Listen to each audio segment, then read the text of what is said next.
Verse 14. Therefore the Lord himself will give you a sign. Behold, the virgin shall conceive and bear a son, and shall call his name Emmanuel.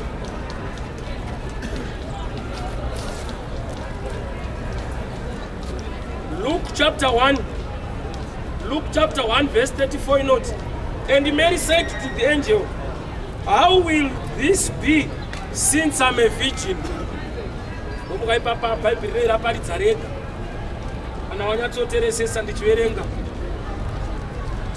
Isaiah chapter 7, you note, a virgin shall conceive and bear a son, and call his name Emmanuel. Luke chapter 1 verse 34. And the virgin, Mary, no, but how will this be since I'm a virgin? Papa Bible read to party papa. But did you explain a good asina chance? But you look at the grave. Bukura Isaiah, Bukura Chiporofita. Vanofani was that Kisa Chiporofita, no Pawia. Chiporofita Chirikut. Mandaracha and Pomir, Mandaracha Berekamana. Mandarayacho no Payawanikwa. Vanekuti Tenda Shoko Rimo.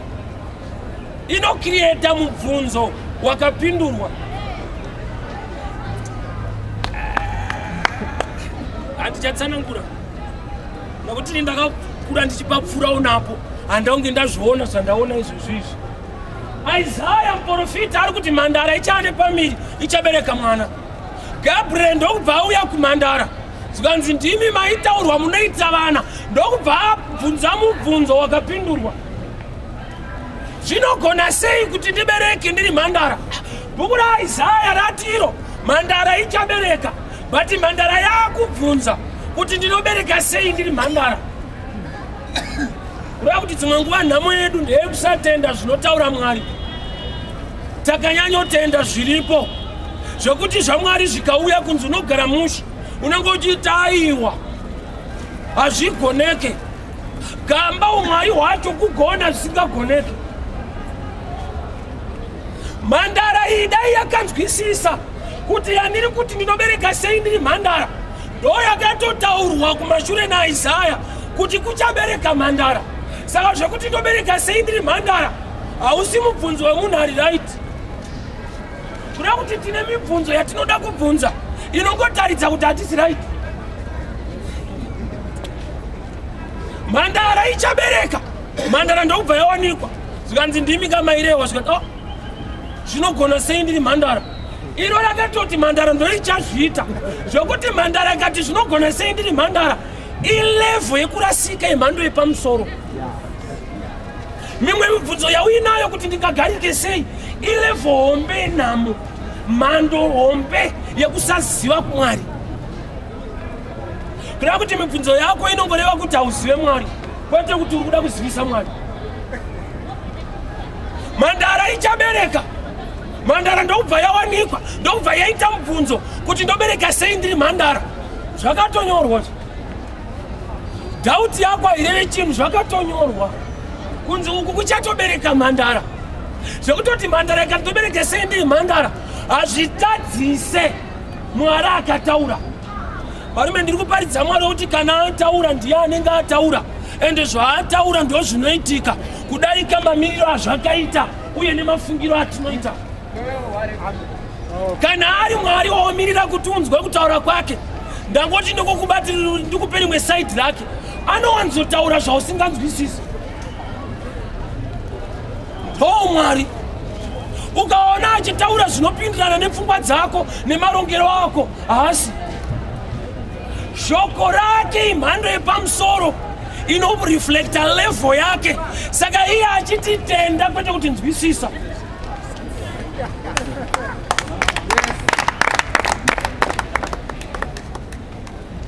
Iri harina sense, rine faith. Ukaona zvirumu zvichiita common sense hausi kuverenga mushe. Saka uchiona ukatanga kuita zveunhu vanhu vanokutinda, because hasi zvevanhu ndezvevanhu vaMwari. Unenge wapfuura pavanhu wavo kwaMwari chaicho. Mandara ichava nemimba ichabereka. Ipapa pachatobereka mandara. Kwete kuti achava nemimba ozobereka. Ari mandara kudaro achava nemimba. Ari mandara kudaro achabereka. Hey! Apa ndo pane rimwe vhangeri manje kuti mandara ichabereka. Ini chandinoziva munhu kana akubereka hasisiri mandara. But Bible rati type yedu inobereka ichiri. Ende ichipedza kubereka kotodzi mandara yabereka. Ini rakutoda kuti utende pane kunzwisisa. Hauzvinzwa zviri beyond human. Kunamata kutenda kwete kunzwisisa. Ukada kunzwisisa una chaunoita. Nokuti mukuru wacho ane language inopfura zvaunoziva nekunzwisisa.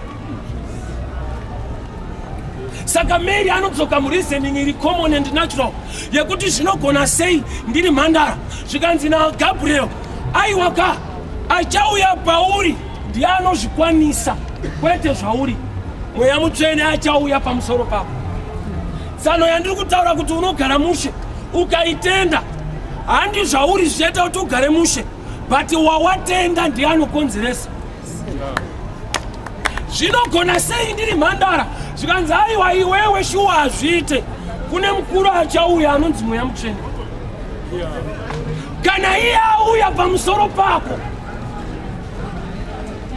kana iye auya pamusoro pako uchabereka, uchava nepamwiri. Zvekuti inzwa kuva nepamwiri usati wabvisirwa mari kuIsraeri unzenza unorohwa nematombo. Joseph anga asati aroora vanga vangori engaged vari muprocess yekuda kuroorana. Mukadzi wake ari kutozivikanwa kunzi uyu vacharoorana vari kufambidzana ndokubva ava nepamwiri. Sandovuka vanhu vakatora matombo zvikanzi vakasika mari asati yabviswa atone nhumbu vakatohura azviite. Mary ndokubva ati ichokwadi nhumbu iripo asi ichokwadi kuti ndiri mhandara ndopakaita noise. Uchanamata zvekuti kunoita noise kuti bhata akafoira bhata ane mari. Unonamata zvekuti panoita noise kuti rinenge rombe bhata ane tuntu wake. Uchanamata zvinokonzera noise. Mary vanhu vaiti ukaita pamwiri usina kuroorwa kubvisirwa mari waita ufeve. Saka kuIsraeri mutemo wavo ane nhumbu asiri pamurume batai matombo but havana kuziva kuti dombo hombe ndoriri mudumbu macho. Chinoita kuti vakukandire matombo hauna rimwe.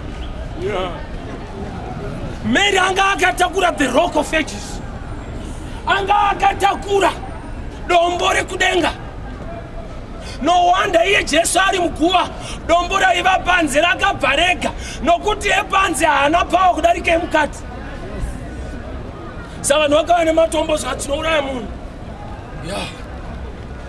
Tinouraya munhu kutoita pamiri hako. Jose uyu mari asati abvisa ende Jose tatomubvunza kuti ndiwe here. Jose ari kuti handisi. Saka Mary explaina nyaya yako. Jose hamo iwe wane nhumbu. Unoziva kuti zvakaoma kuudza vanhu une murume kuti nhumbu yandiinayo haisi murume wangu. Nhumbu yaMary haisi yaJose but vanodanana naMary. Zvekutoti akati kuvanhu haisi yaJose vanhu vanoto ane nyaya tu kusavimbika pamurume wake futi uye kufanoita nhumbu mari isati yabviswa. Gamba nhau yaMary mweya mutsvene ndiye achauya pamusoro pako. Saka ndotsika yake mweya mutsvene nokuti nyika Genesis 1 verse 1 kwaiva nerima mweya mutsvene aitenderera pamusoro pemvura. Panext line pakazova nechiedza. Kuda tikongona mweya mutsvene atenderera area iyoyo panoitika zvinhu. Mweya mutsvene aitenderera pamusoro pemvura zhinji. Next line Mwari ndokubva vati let there be light. Kuda kuti mweya mutsvene akafamba zvinofamba. Ndinogona sei ndiri mhandara kuti ndibereke wamuri kutaura. Mary naturally anga ari related naEliza mukadzi waZakaria. Saka Gabriel paakaona kuti munhu uyu anenge ane tunharo mbichana,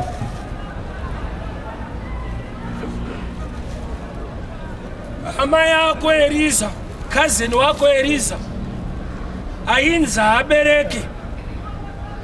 Uri kunzwa language yekudenga?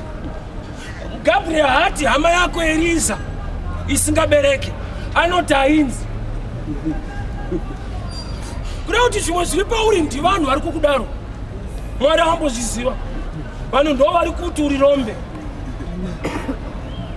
Hama yako Eliza yainzi aibereke, kwete asingabereke. Denga harizvizive. Rinotozva kuti Eliza achabereka John. Saka palisti yevanhu vari barren Eliza hako. But palisti yevanhu panyika Eliza ari mutop 5. Eliza hama yako yainzi aibereke. Enda izvezvi unoona ane nhumbu ye6 months. Oh nai, kureva kuti tine dzimwe hama dzedu dziri kuitirwa zvinhu kwete nekuti vari right, asi nekuti vakava neukama nevanhu vanodiwa nedenga. Nhumbu yaEliza ine chekuita nenhumbu yaJesu, kureva kuti Eliza munana wake une chekuita neukama hwake nemunhu ari kunzi abereke Jesu. Oh, saka ukama hwedu panyika hunogona kukonzera minana kana kuti iregere hongu. Vaunotamba nawo panyika vanogona kukonzera kuti denga rikusiye. Nokuti Eliza ari kunzi ane pamwiri uye ane ukama naMary ane pamwiri paJesu. Kureva kuti Mary paanoudzwa mashoko yana Gabriel anobva amuzivisa kuti minana iriko gore rino ine chekuita nehama. Eliza hama yako, cousin wako ane pamwiri 6 months. Iwewe uchabereka Jesu. Kureva kuti pane nguva yekuti Mwari kana akukomborera munhu anotarisa futi mabhuru ake. Handizoti une mabhuru akaita sei? Yes. Eliza ihama yaMary, zvekuti ngirozi inobva yaudza Mary kuti wewe uchabereka ende futi une hama yako ine nhumbu izvezvi. Kureva kuti denga pane parinoti kana radzika rinokomborera munhu rosiya ratsvaga futi hama dzake rokomborera futi roenda. Tamba nevanotyawo Mwari. Abrahamu ndiye akaudza ngirozi kuti kana makuenda muSodhomu mukawana 2 or 3 or 10 vanoteerera, please vaponese iwo. Uri kuonera kuti Lot naAbrahamu vane one thing in common: rudo. Abrahamu akauya nemwana wake kugomo achida kupa Jehovha. Mwari vakati tazviona kuti unondida. Ngirozi padzakapinda muSodhomu, Lot akasacrifice kuti ndingatopinda henyu mumba mangu, varume varikuda kukubata yavo ndogona kuvapa vana vangu mhandara. Akada denga kusvika pakuti vana vangu chaivo ndo vangatosafa kwete denga randivhizitira. Ndosaka ngirozi dzakaziva kuti ndiye aitaurwa naAbrahamu. Vanoda Mwari zvekuti kana vana vavo chaivo havareve chinhu kana vafunga nezvaMwari. One thing in common. Hama yako Eliza ine nhumbu izvezvi 6 months ahead. Kureva kuti pa 5 months ahead uye asati audzwa, but pana ane munana uri connected nemunhu asati audzwa. Ukada kuziva kuti Mwari achakukomborera gore rino, unongotarisa vaunotamba nawo kuti vaitirwe iwo gore rino. Nokuti nhumbu dzevamwe isaini kune vamwe vachaitawo, but ndokunge vari related. That's why Noah paiti mukanga dzipita dziri 2 ilanguage yelove. Murume nemukadzi. Kuda kuti pakaita gudo riri kutyika kunyura, but rikashaya munhu wekupfimba rinonyurira kushaya love kwete fear. Kunyura harisi kuda, but harigone kupfimba rinonyura.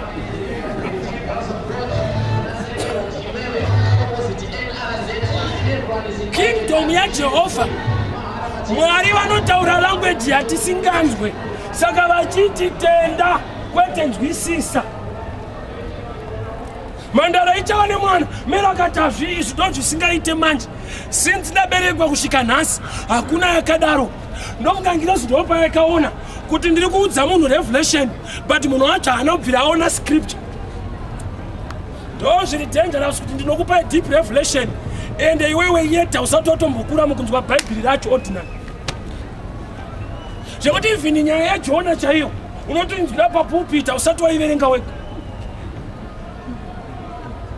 Hazvimo here umu kuti mhandara ichabereka mwana zvirimo but mhandara yacho kana yakuudzwa inoti zvinogona sei. Waiona danger yekusaverenga shoko unoramba revelation chaiyo nokuti muwedhi chaiyo mahumo.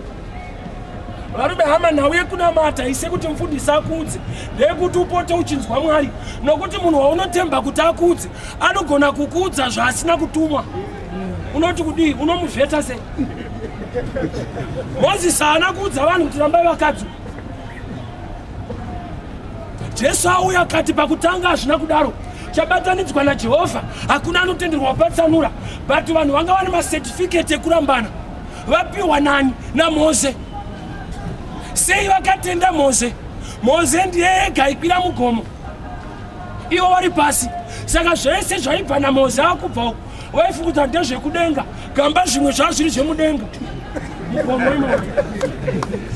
Nokuti bhaibheri rinototanzi Mose akaona kuoma kwemwoyo yenyu kwete Mwari vakaona, Mose akaona. Saka zvakutoda kuti ukure upote uchinzwa Mwari unogona kuudzwa zvemudenga matsano mudenga kakuchenjera so tokupresentera of what revelation. Yes, because naturally munhu anogona kungwara kudarika umwe. Zvekuti kungwara kwemumwe unogona kufunga ndezvedenga ari munhu.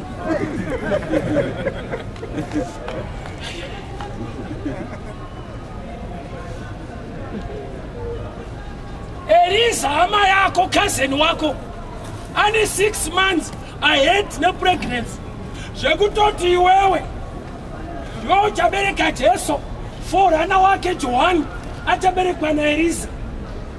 Dai Mary aizviziva paakaona Elisa ane nhumbi haaibvunza ngirozi painouya kuti zvinogona sei nokuti already setup yacho yatotanga. Mhandara ichava nemimba izvozvo zvinogona kuita nyore but kuti mhandara ichabereka mhandara ichabereka mhandara oramba ari mhandara iyabereka chimudziva. Nokuti bhaibheri rati mhandara the virgin shall conceive, the virgin shall be a son. Zvototi vanhu vanenge vachienda takunoona mwana wemhandara kwete mwana wembana, mwana wemhandara. Hey, itsana ichada kuchenjera yakuda kutenda Mwari wacho.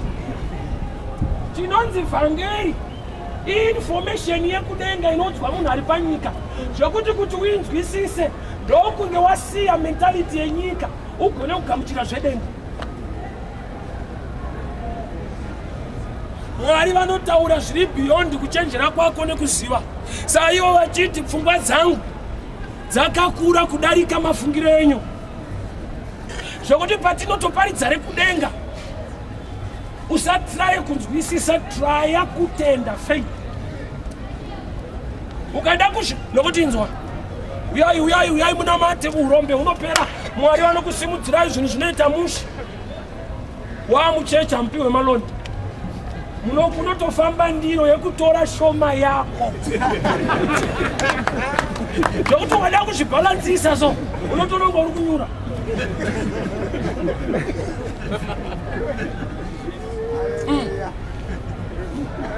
Ndozvaita kuti munhu ave nenhamo iye achinamata Mwari anopedza nhamo. Inyaya yekuti mapedzerwo enhamo yacho kunenge kupiwa imwe. Saka ukarize nawo dawo mama paridza mushe but area dzemari idzi manje mada kutinyudza gamba makatonyura kare muda kutonyururwa.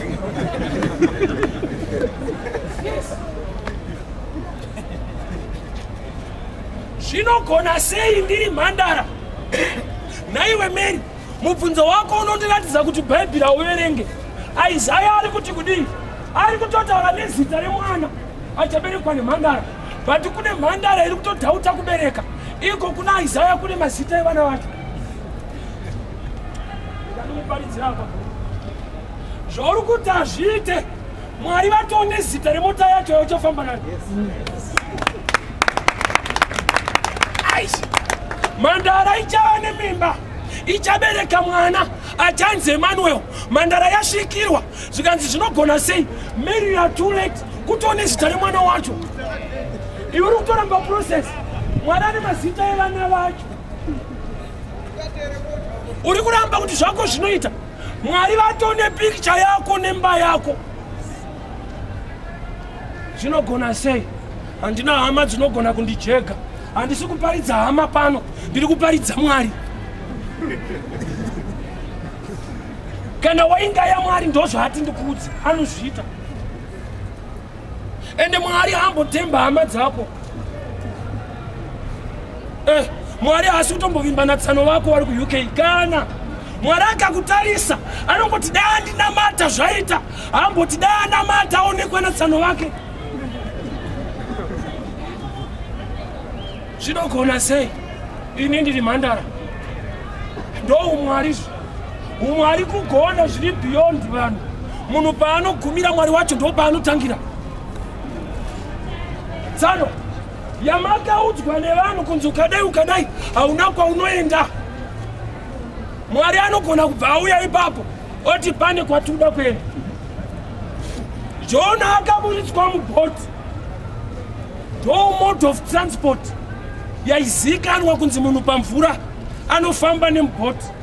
But nekuti pakazoita Mwari, kwakaenda munhu asiri mubhoti, but akaenda. Vanhu vakaburitsa ndomba vakatofamba vachiudzana. Takufa. Kusaterera kwakaipa munonyura. Kana kwachoenda. Transport yavakajaira inonzi boat. Zvokuti wese anenge abuda mubhoti vanotaura one word. Zvapera. Transport yawakajaira ndeyekuti uyu ana sekuru ane mari, uyu ana tete vari ku-UK. Tsano pane pamwe pekuti tete vasviko. Mubhoti wakaburitswa. God will command the blessing. Mwari haatombomirira kuti uwane basa azokukomborera. Ndiri kutaura Mwari chaiye kwete vanhu. Pamwe wakanzwa dzevanhu. Ndimwari manje anototi mhandara inotoita mwana. Mwana achifamba so, amai vacho vakambata ruoko, havamboti mvana iyo, vanoti mhandara nemwana wayo. Uri kunzwa statement yacho? Amai vangu vakafamba neni vakandibata. Vanhu vanobva vangoziva kuti haisisiri mhandara kana uyu ari mwana wacho. But Mary paaifamba akabata Jesu, language yacho yaivhundutsa kuti tasangana nemhandara ine mwana wayo. Mhandara nemwana wayo. Dofo nebenzi yaro.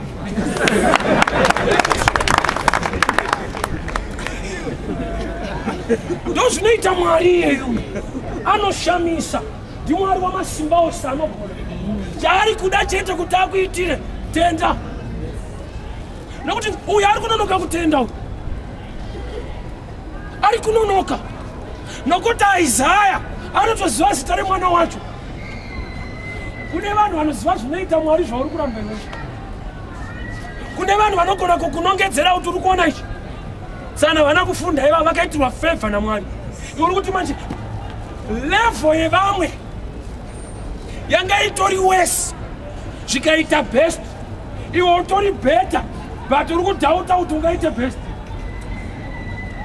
Vamwe vakabudirira izvezvi inherera vanga asina baba naamai. Iwe una baba naamai, sekuru ambuya, uri kuti zvangu hazviite. Uri kutotangira pari nani?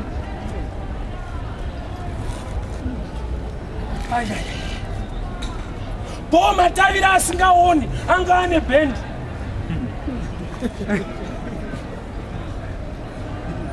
Yes. Vanoona ndo vaitambiswa kumberi.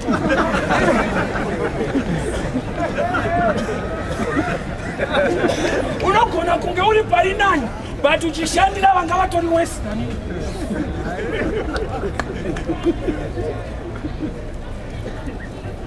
Mandara ichava nemwana zvekuti vanenge vachifamba mulocation, mandara nemwana wayo naturally ukangoona nemwana hazvichaita kuti tii mandara. But Bible riri kuti tinogadzira type idzo dzekuti unodziona dziine benzi wobvunza kuti makadzidza kupi, oti handina. Tichagadzira madofa nezvinhu zvavo ndozvifuna vhangeri. Yes, unoona pamuchato vakanaka vachitamba masteps, ari kuchata wacho hana kumira mushe vhesi.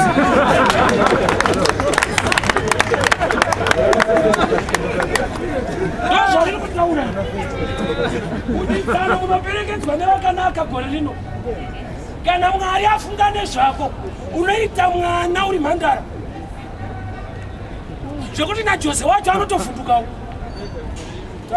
Meno yada undifara nayo manje. Sanzi Joseph aida kuramba Mary. He was a just man, a good man. Ona ndo danger yekuva good naturally, usiri good spiritually. Unoramba zvakanaka zvemweya nekuda kwekuva munhu ari right. Let me put this way. Aibvira kuti Joseph akaziva kuti mukadzi uyu ane pamiri, zvanzi akafunga kuramba nokuti aiva munhu ari right, saka aida kuramba secretly nenzira yakanaka, achida kuramba zvakanaka nenzira yakanaka. Waona here kuti Mwari hana matwe nekufunga kwako, unomupotsa. Ukanamata nenjere dzako unomupotsa. Nokuti munhu ari normal zveshuwa akaona mukadzi wada kuroora nenhumbu, kuramba ndokunonzi kuita justice, ndokunonzi kurizina. But Jose hana kuziva kuti ndaakutoramba program zvino nekuda kunzwisisa. Mwari haasitarisira kuti umunzwisise, ari kutarisira kuti umutende, nokuti pfungwa dzako hadzigone kumunzwisisa. Haafunge kunge iwewe, haaronge kunge iwewe. Mwari anoti mukati tine nyota, anotendai kudombo, munonwa. Iwe wakajaira kuchera tsimeka. Unoti type yawanamata haina kumira musha, munonwa padombo tsana. Unobudirira nekutengesa mazero. Na Mwari yeyu. Vamwe vacho hodha zvikuru, iwe unenge une zvidiki una Mwari mukuru. Unosangana kumarizauti. Unotobva harisi dovira ari kutengesa meno zviri mudovi.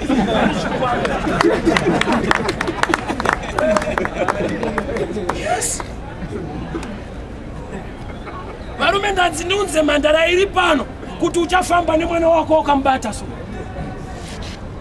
Ndanzi naJehovha nditaurire mhandara iri pano kuti unobata mwana wako ukatenda iwewe. Vanhu vakashamiswa kuona mhandara ichifamba nemwana wayo, mhandara ichava nemwana. Ndiye Mwari wandiri kuparidza, ndiye Mwari wandinotenda. Nokuti zvandiri kutaura izvi haana kuzviitira Mary chete, inini chaiye.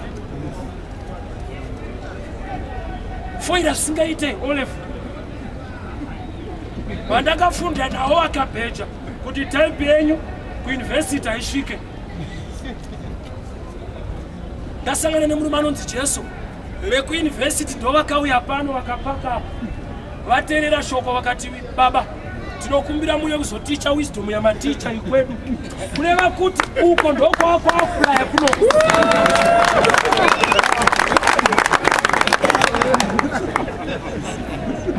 Uyu kandi anonzi Mwari kwete vanhu.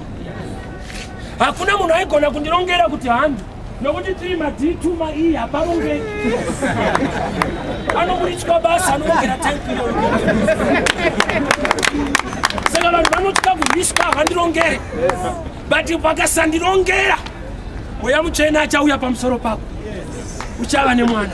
Mweya mutsvene achauya pamusoro pako, uchabata maresults ari beyond level yako.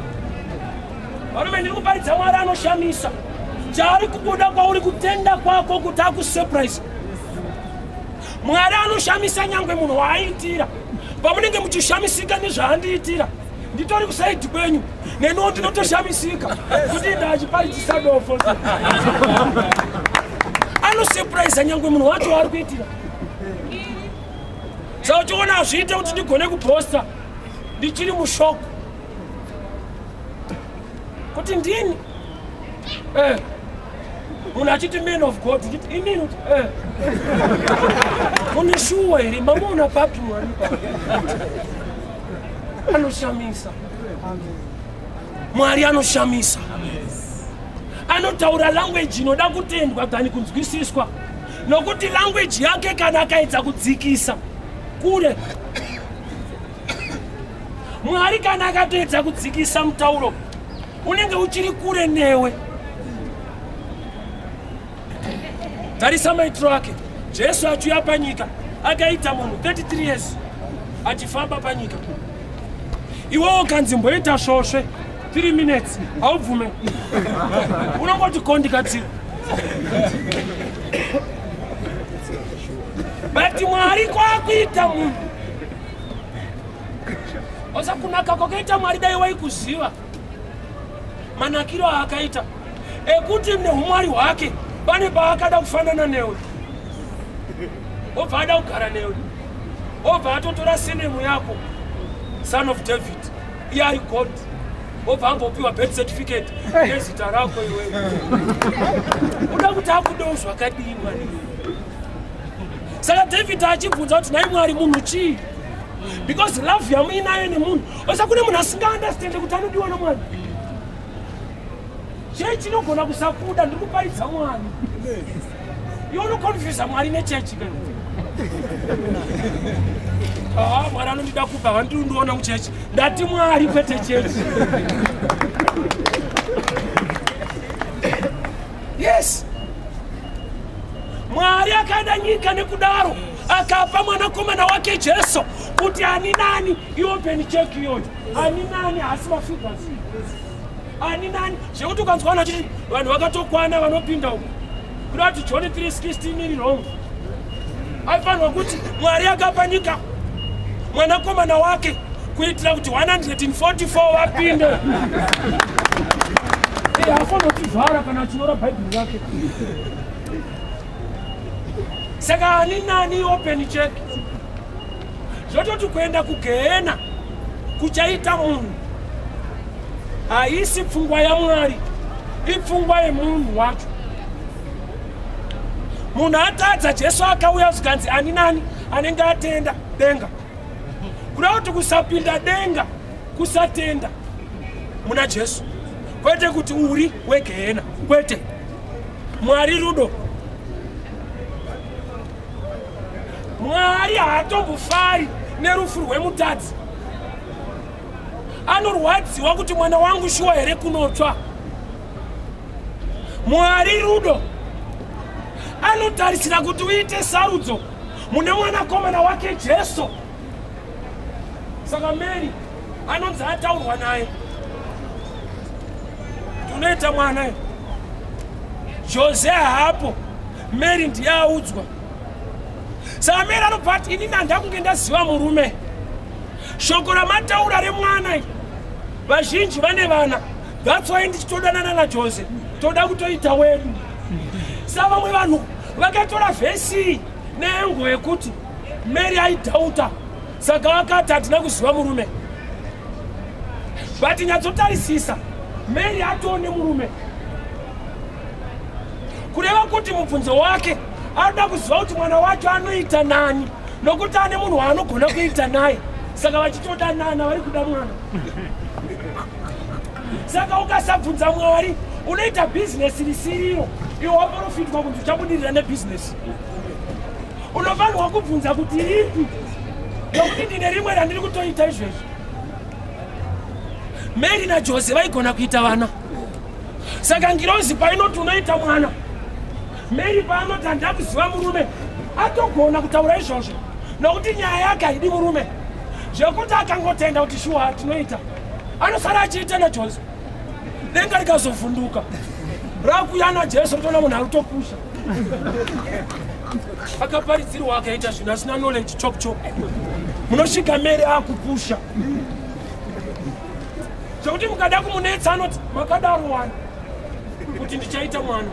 Ndonzira dzedu idzi. Dai makapedzisa nyaya yenyu kuti nani.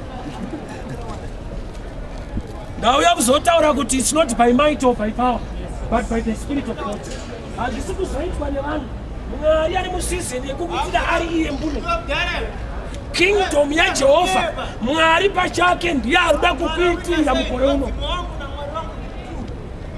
Mary, mandara ichava nemwana.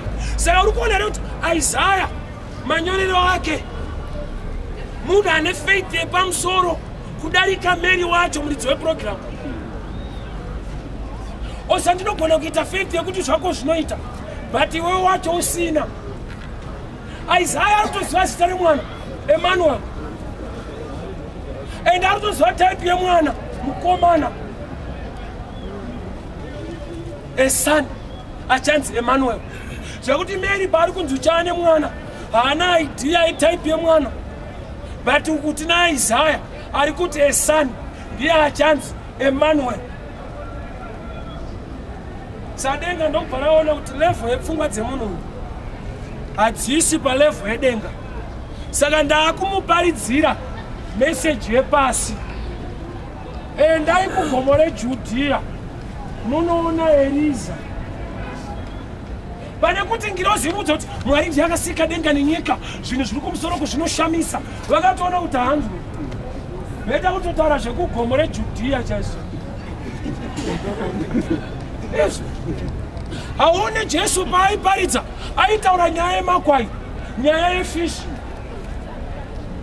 Anga akatobva ikoko kunoshamisa, kune ngirozi kunoita zvinoshamisa, but akaziva kuti type ndikaiudza zveuku hainzwi. Veda kutotaura zvekumunda chaizvo, kuti kuna akakusha mbeu. Munhu wava varimi vese vachikutikana ndokuparidza.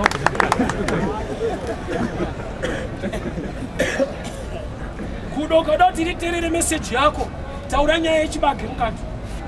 Chibage chacho chachakura nonosichiterera. Kuti area kwedu kwaakutaura.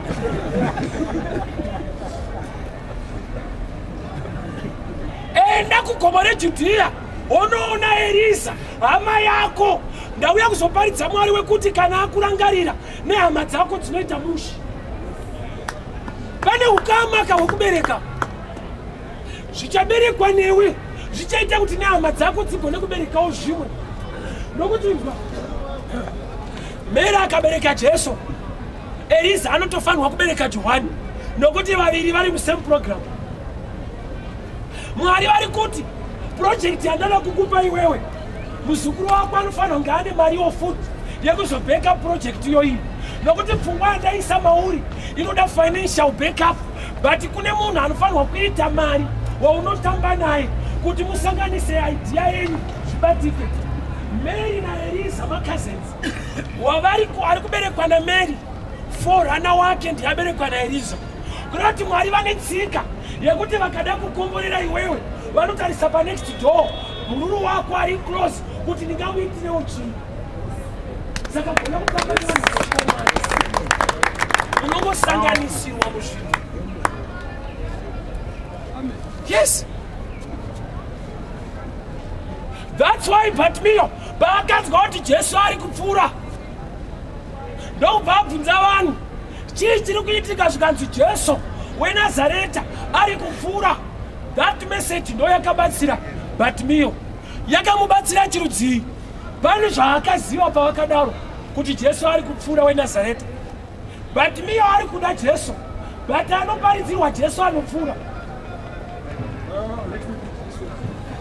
Bartimaeus kuti aone panotoda Jesu, but type yaJesu waaudzwa anowanzopfuura. Saka akatozwa kuti Jesu anotopfuura. Iye akagara kuti dai Jesu auya anoparidzirwa Jesu anopfuura. Chiona zvaanoita. Audzwa kuti Jesu weNazareta ari kupfuura, haana kuzoshedza achiti Jesu weNazareta mirai. Anga ane knowledge yekuti ukamuti Jesu weNazareta haamire, nokuti kuno kuJeriko uri kumuti kuno hakusi kwenyu, uri wekuNazareta iwewe, uri wekuNazareta rwapasi. Saka vanhu vari kuti tiri kuti ndeweNazareta ari kuenda.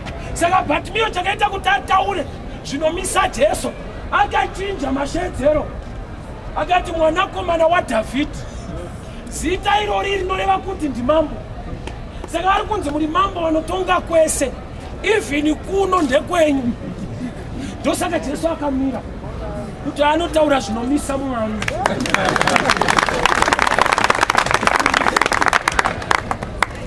Inzwa, pakaita mudhara ari kufamba achienda uko. Mumwe munhu akashedza kuti sekuru, unoziva here kuti mudhara yeyu anogona kutadza kumira. Nokuti sekuru harisi zita, igrupu raasvika levo yavo yekuchena musoro, chikwata chake kwete zita rake.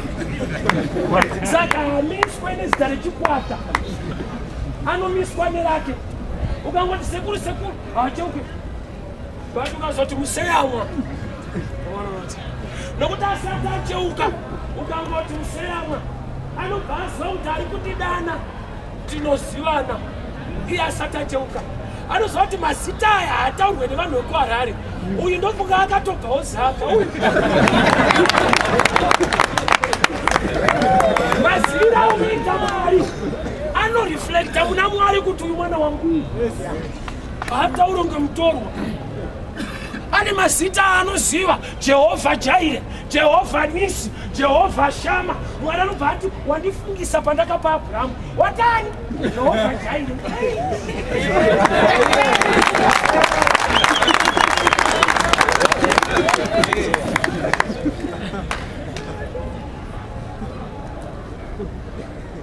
Mary na Eliza paukama. Saka denga rarespekta ukama hwevanhu kusvika palevo yekuti uyu achibereka mwana, uyu anonzi ngaaberekewo. Ukama hwedu panyika hunokosha. Bhaibheri rinototikudza baba namai vako. Bhaibheri kogoita chechi nemuprofita anoti vabereki vako havasi right. Iza muprofita wenyu atirwa naMwari. Hauna mate zvekutyora Bhaibheri nokuti wamumwe ndokutopfuririra mweya wacho. Bhaibheri harina kutikudza baba namai vako, koma kana iri n'anga siya. Ari kutotisiya muprofita wenyu asingarespecte scripture.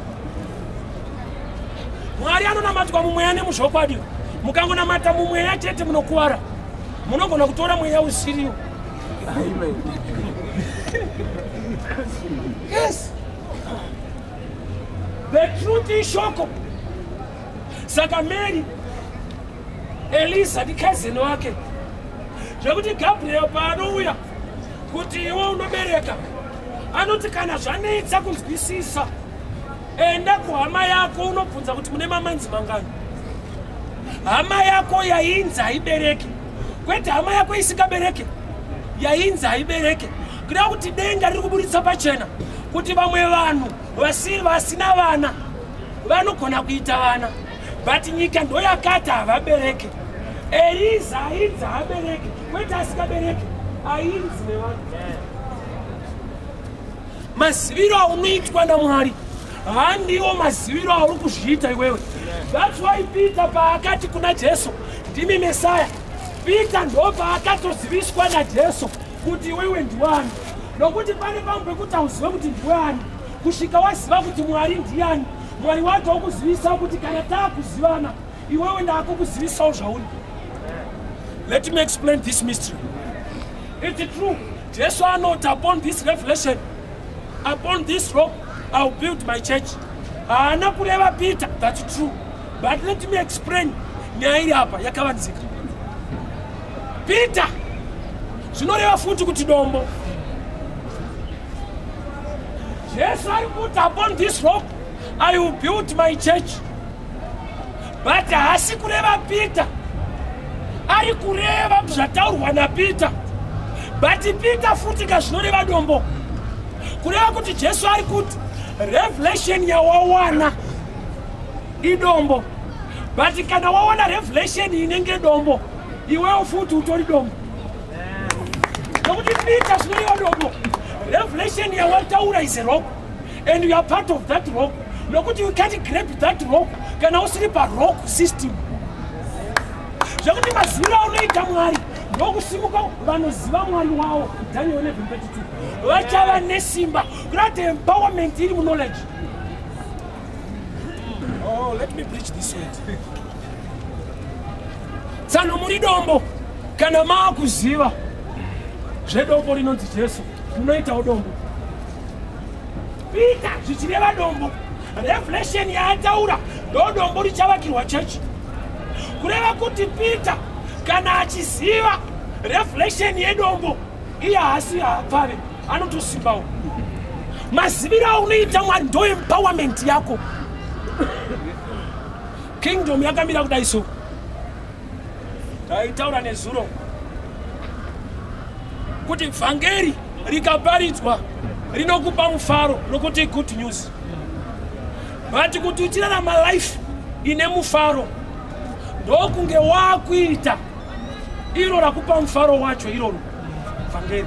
Nokuti nhau yekunamata inopfuura pakunzwa. Dimension hombe kuita rawanzwa. Sautona mupurisa asunge munhu ari kuda kuba. Anosunga munhu aba. Chinosungisa zvawaita kwete zvawafunga. But vachitoziva hako kuti zvawaita wazvifunga. But vanosunga kwapedzisira. Kwete uku. Amen.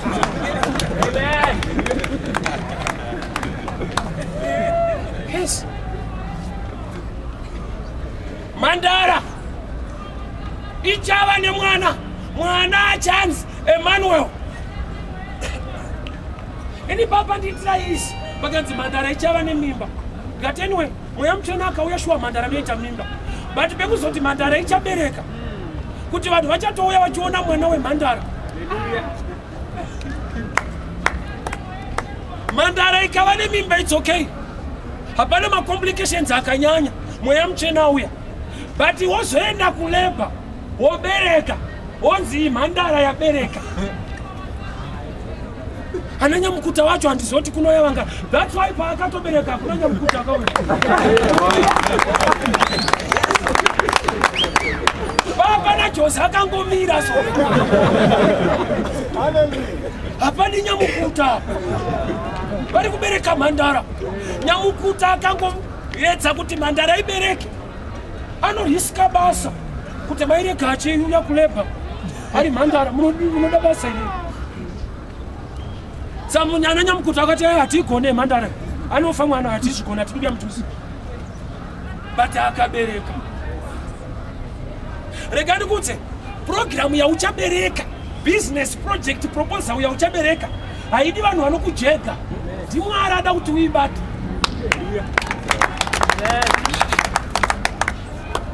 Vanhu 5,000 varipo. Zvanzi vainge vakatomira vachida kuenda. Jesu ndokubva kuvadzidzi vake, feedai vanhu. Mwari dzimwe nguva anotipa ma-instructions ekuti tinogona kutya kuti inini kufidha vanhu ava handikwanise. Gamba ndiJesu ada kufidha vanhu but achishandisa vadzidzi vake. Stove haigwine, chinogwina magetsi. Zvekuti tikanamatira munhu munguva yechando ndakapfeka bhachi saini yekuti ndiri kutonhorwa, unotonzwa munhu wacho achiti ndatsva. Gamba ari kumunamatira ari kutotonhorwa. Kiroti nyaya haisi yangu, ini ndiri kutotonhorwa. Zvekuti wandiri kunamatira akati ndatsva ndotoshaura kuti ari kupiswa nani, ini ndiri kutotonhorwawo. Poto haitsvage upfu. Muridzi wemba ndiye anotsvaka upfu obikira mpoto. Sekuti iwe uri vessel, hausini unoita kuti zvifambe, ndiMwari anozvifambisa kuburikidza newe. So Isaiah anoti, unto us a son is given, unto us a child is born. Iye Jesu atutaura nezvake uyu. Pane paanoita a child, but a new program, he must become a son. Vabereki, mudzimai akabereka kuchipatara, murume anofara ndaane mwana, but mwana akaramba ari mwana for 10 years. Vanoifambira nyaya yacho kuti afanira kuramba ari mwana. Taifarira mwana tichizoti achakura, manje akaramba ari mwana yaproblem. Kurati kana makadzi makorokoto gorera berekwa mwana. After 10 years akaramba ari mwana. Munhu akakuti makorokoto insult. Makorokoto hasufura kamu. Ni problem asusho.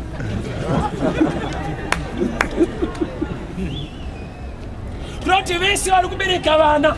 Avadi vana. Vari kuda zvichaita mwana. Hallelujah. Kana uchida mwana ngaramba ari mwana 30 years ari kumusana utaona uri mwana. Zvichaita mwana. Kuti achava jaya akakuchengeta.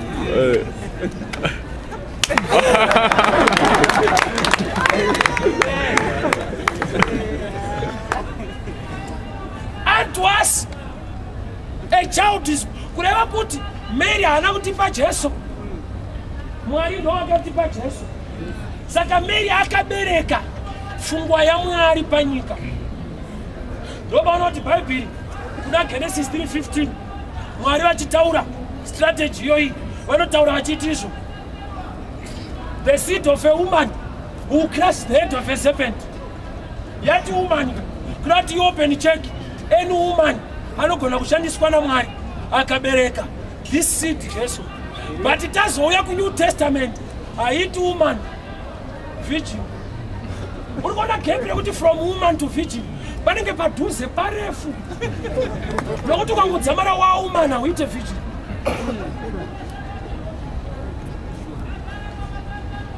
Vhangeri rikaparidzwa uchiri kure une manzwiro aunoriita kuti uye, but kana wauya ndo panotaurwa yekubvisa zvisirizvo. Mukadzi seed of a woman ndiye achakrasha the head kureva Jesu. Apa panzi woman, but kana zvada kuitika hapadiwe woman paakudiwa virgin. Virgin type ya woman. Hallelujah. Yes. Ukaona tichiti uyai kuchechi uyai. Hatidi kuti muuye murambe muchiita zvamaita. Uyai musiye zvamaita. Ndiyo unoti Jesu banoti anoti ngavauye vakadaro. Anozotaura urambe wakadaro kana uya. Sata vana basa nazvo tinongopinda. Tine basa nazvo. Toda kuti uye nekuti ikoko hazvisike. You must understand the grace. Now we grace the good use of Jesus. Like Noah. Anongoenda msango apedza kuwaka. Ona makuda achitamba te ana gudo. Yampinde. So, yampinde. Mukadzi vake dzinoshedzwa apedza. Vangeri the grace. Dzinoshedzwa apedza. Hallelujah. Yes, nokuti isu tinenge muka katiri maGentiles. Takatoshedzwa nokuti Jesu wacho atodeura ropa. Areka yavapa, uyai mupinde chete. Bati pakutopinda bato unofunga kuti zvinyore. Munhu akasavaka tinogona kuti ane usimbe. Haana kuzopinda, haana kuvaka. Bati muka ikasapinda, iyo yaifanirwa kupinda pavakwa. Unopaona sei? Munhu akanyura it's okay. Akaneta kutakura mapuranga. Konzo uyangonzi pinda tapeti. Yonyura unopaona sei? Kutoenda kugenda yera. Nokuti kuna matapato wakatofirwa ufei wewe. Pane munhu akarohwa urohwi wewe. Hallelujah. Imiracle kuenda kugenda munoona.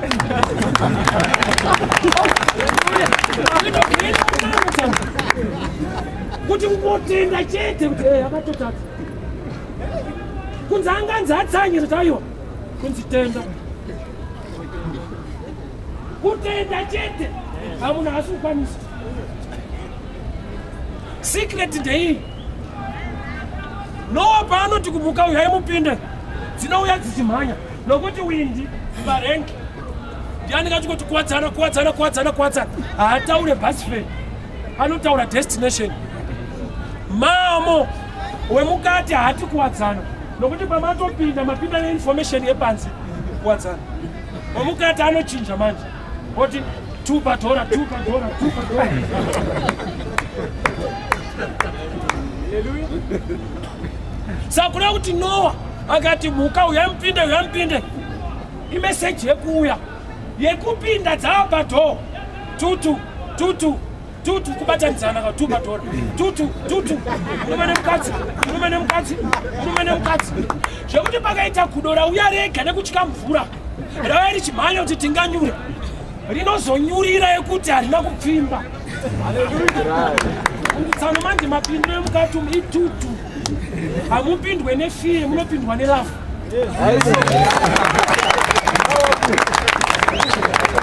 Hatidi vanhu vari kutiza gehena toda vanhu vari kuda Mwari. Haana matwe nekutya nhamo anonamatwa nekudurwa.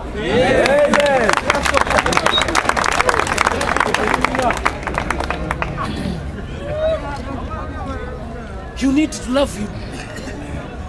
Anoda kudiwa. Iyo message yekuti tutu inongoreva kuti after the flood production.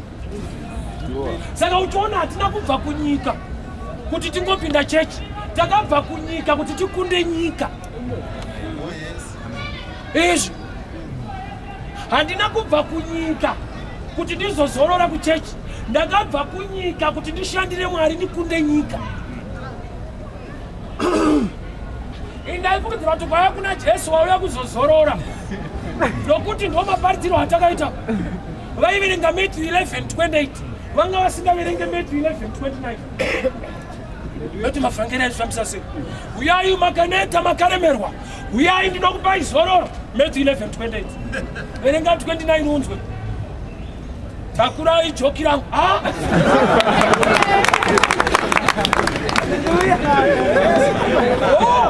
Ini ndaiti kuya kuzotura, vanga kuya kuzoexchange zvekutakura. Nokuti inzwa, ukasa-exchange ukatura, unotozotambudzika. Iwe wakatura kudhakwa nekuba, wotozoona zvinhu asi kufamba, iwe doro wakamira. Nokuti wakauya kuzotura, but uka-exchange ukatakura zvaJesu, ukasangana naSatani, haana zvaanoisa pamusoro. Nokuti anenge akuziva kuti ndezvaJesu hazviwedzerwi.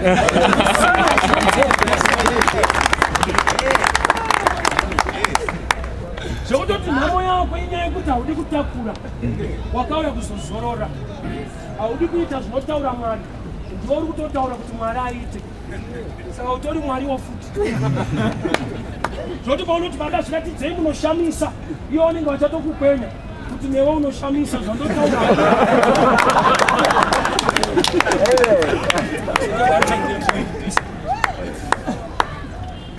Kunamata kuita zvinotaura Mwari. Patinotaura kuna Mwari unonzi munamato. Rega kukonfyuza zvinhu zviviri. Saka kuti Bhaibheri ichiti Mwari ari kutotsvaka vanomunamata. Kumunamata kuita zvaanotaura. Zvekuti awandirwa netaipi inomudza zvekuita. Saka akutoita kutsvaka. Mwari ndiMwari wokuti anogona kusika chinhu. Haanganzi angatsvake chinhu Mwari. But apa pandishoka hanzi ane taipi yaari kutsvaka. Kureva kuti vanhu vaakasika vaenda wrong side, vakuita munamato, havachamunamata. The good Samaritan ndiye akanzi naJesu anopinda denga. Kuchechi haana kuenda anga arofa. But akanzi ndo type inopinda. Ndaifungidzira kuti murefu uyu ndiye achanzi aone ndo vakuru vechechi vaienda kuservice. Zvanzi murefu nemupriest havasi right. Ari right ndi good Samaritan abatsira munhu. Chii chaitika? Ava vapfuura vachienda kuchechi vari kuenda kunoita munamato. Uyo asina kuenda kuchechi anamata, aita zvinotaura Mwari. Haleluya. Sano mukajekerwa ipapa kuti kunamata nemunamato zvakasiyana. Muchaona kuti ndo zvakuwadza life yenyu. Maifungidzira kuti munonamata muchiita munamato. Kungopinda mbureshe. Tinogamuchira Jesu sashe uye muponesi weupenyu hwedu. Kureva kuti vanhu vanofarira saidi ramuponesi. Nokuti saidi raIshe vanotama commands iwe uchiita. But saidi ramuponesi ndo paunochema kuti akuponese. Saka handiziva kuti wakauya kuzoponeswa here kana kuti wakauya kuzoponeswa naIshe. Kureva kuti ushe hwake unzwisise. Ndakati anenge munhu ane nhamo ari kubva kumusha. ongouya muno mutaundi danoona president zvinhu zvakaoma ouya nebhegi rake so kuti andinyarare kana zvapisa ndoenda ikoko ndonodziona unokwira bhazi rako kumasvingo osvika kumbare hapana nombokubata wobvunza kumbare kuti makombi esiti onzi day one kupinda wapa kobanga bano of the state house nekunzi kumusoro kuna china mami wouya nebhegi rako handotodziona zvinouya musviko unoziva kuti kwese uku unobva uchifambisa kwese Hallelujah. wasvika paground recricket kuna china mano unongoona mumwe munhu asikazi haataure newe Hallelujah.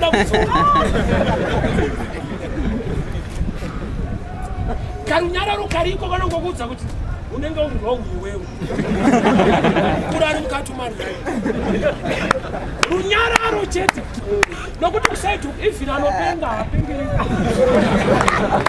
andizvati kupenga hangu but area Hallelujah.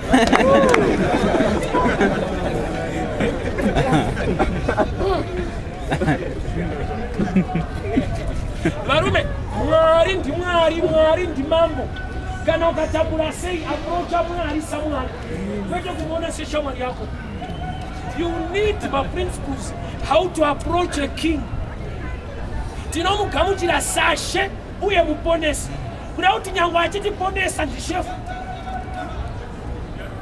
that's why mawise men pavakauya kudanga bhaibheri rinoti vakamupfugama vakamunamata iye ari munapukeni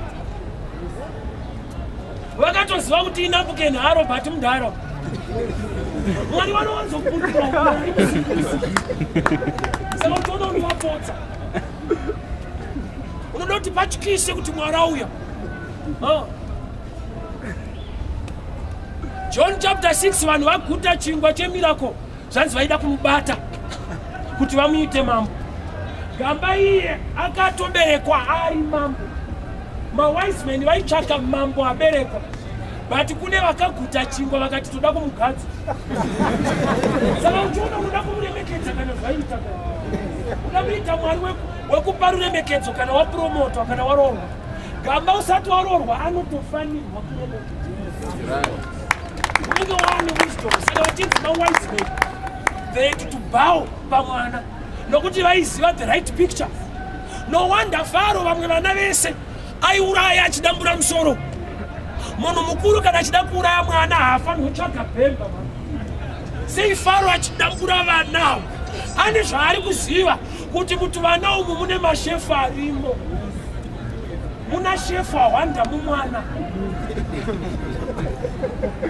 Satani anotoziva kuti pakaita shefa ivo hauziziva aone vakoma vaJoseph Maria vakamutengesa nayo havana kuziva kuti vari kutengesa shefu 30 cents shefu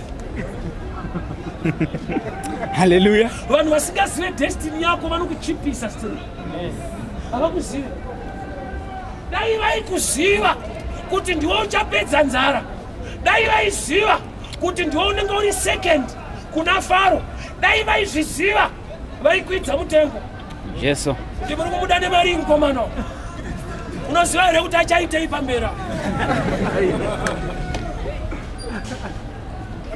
rega uzvitarisira pasi hausi munhu wemanga-manga iwewe rega kuzvitarisira pasi rega kuzvitarisira pasi inzwa vanhu vakakuvenga usavajoine kuzvivengawo unowedzera nhamba